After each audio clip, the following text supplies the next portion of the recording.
I thought I'd spend a little bit of time just talking through the warning signs from that a business may be about to suffer a bad debt. Now, this is kind of based on experience that we see stuff that when we're looking back with hindsight, we can go, actually, all this stuff is happening, and then you can see that actually putting this knowledge out there enables people to know what these warning signs are. And then we'll talk through a couple of ways of avoiding that. I mean, we've got the typical the checks in the post type scenario, but really in 2021, are people still paying stuff by check? I'm not entirely sure.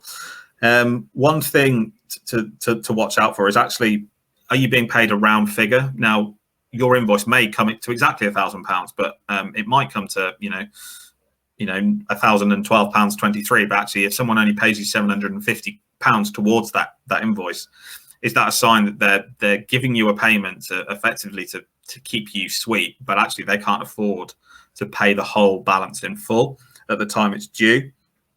The other one that's kind of linked to that is actually, typically, historically, most businesses have run their payment runs on their invoices at the end of the month.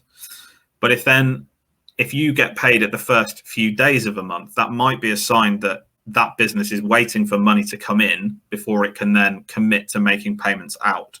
So that might be a sign that cash is getting a little bit tight.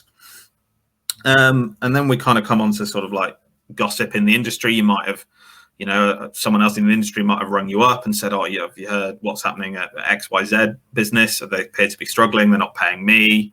And kind of linked into that, actually, has the business or the directors linked to that business had issues in the past? And maybe that's something you could check on Companies House, for example.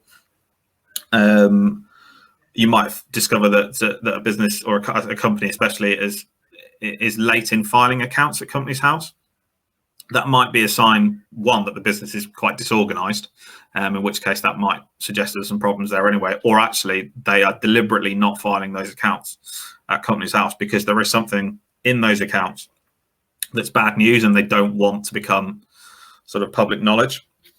So I'm just going to move on to a couple of suggestions. The first is simply maintaining good credit control. Set your credit limits that you've obviously pre-decided what you're going to lend on credit, and then stick to them. And not be afraid to simply pick up the phone and talk to a business and say, well, actually, this payment is now overdue. Can you please pay it? Because I think if you are that business that does that, you probably might get paid to get them off your back. I think actually, if you're confident in what you do, then you could seek payment up front. If you're confident that that's not going to lose you much business, or particularly even look to take a deposit, so you're part protected in any event for doing the work. You could look to seek personal guarantees where you're trading with a company from the director. Some directors may be unwilling to give personal guarantees because they're saying when you're trading with the company. But actually, if they're not prepared to give you a personal guarantee, that's kind of a sign maybe that they're not prepared to put themselves in that position, and they're not prepared to back their own business. So why should you be prepared to do that? And a couple of other ones at the end. Do you know who your largest customer is? Back when Carillion, the big government-backed, but it did everything really, Carillion, didn't it? When that failed, we saw a spike in businesses ringing us up to say, well, I'm owed a load of money by Carillion. They were a large percentage of who I traded with. This is going to kill me. And actually, you probably need to avoid being in that position where you are putting all your eggs in one basket, because if that customer doesn't pay you, then what is that knock-on impact further down the chain going to be?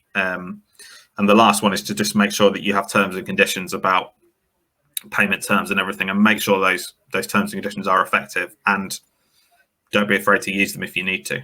So hopefully those are some good tips there to enable you to not end up with a bad debt.